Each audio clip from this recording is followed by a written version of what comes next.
welcome to Pitch Battle, and we're talking about CWC. In-house, we have with us SMG, and helping him out on both sides, AJ and DJ. Asking the tough questions would be Nikhil and Sonali.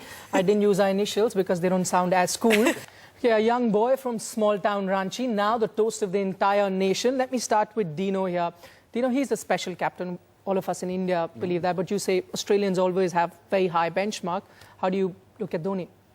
I think he's a great cricket brain, a wonderful talent, works very hard. It's rare that a captain and wicketkeeper goes together, because normally it's a really hard job, particularly in the subcontinent. Pretty cool. He's cool, this boy. And look, we'll say he's good enough to be Australian. Yeah, we love him. I was just waiting for that. I was like, you have to give the ultimate compliment Aussie style. Good enough to be an Australian. We'll take him. We'll take him. Sunny, I want to ask you, do you think... do you like the fact that sometimes he can also just be a touch cheeky? You know, I think it was in the T20 World Cup in 2007 that India went on to win, that he actually told Ravi Shastri at the post-match that I saw your article yesterday in Cricket Info where you said that South Africa were the favourites and I wanted to prove you wrong. And there was just that touch of, you know, really being cheeky. Yes, I think captains need to have a sense of humour. If you don't have a sense of humour, then you're going to be hopeless. You're going to be lost, because captains face a lot of criticism. You know, India, everybody thinks that they know the game better than those who are actually playing it, and which is fine, because you know that's what makes the fans so special. And the fans feel that, you know, this kind of a bowling change should have been made. This man should have been sent up the order, or this should have been the combination, the playing 11. So, you know, the captain, if he does not agree with what has been said, and if he starts to lose his cool, he's going to start losing his focus as well. So you've got to be able to have the cheekiness and the sense of humour to absorb a little bit of the criticism. Use the criticism well to motivate yourself.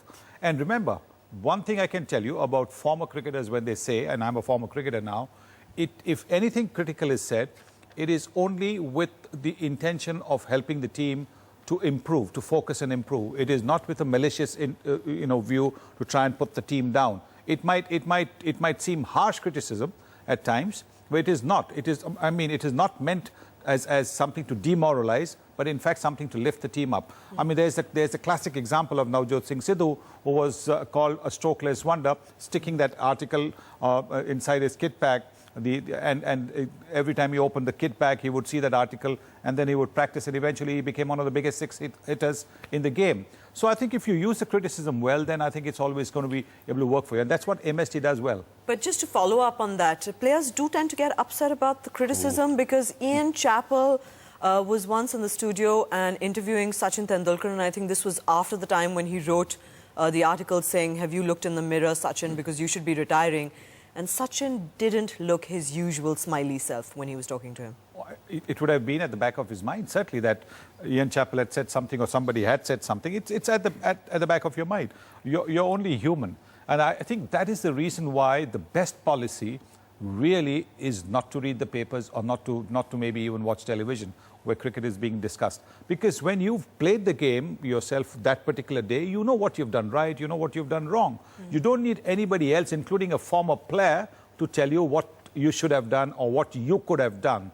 And I think it was a policy that I followed for a major part of my career. I think it's not meant for the players who are playing. They already know it. So it would be really unfortunate if any of the players who are playing the game or had played the game have to come to a television channel to see a program and figure out if they did something right or wrong. I think that itself starts by saying that, you know, you're not confident enough, or you're not happy enough with what you've done.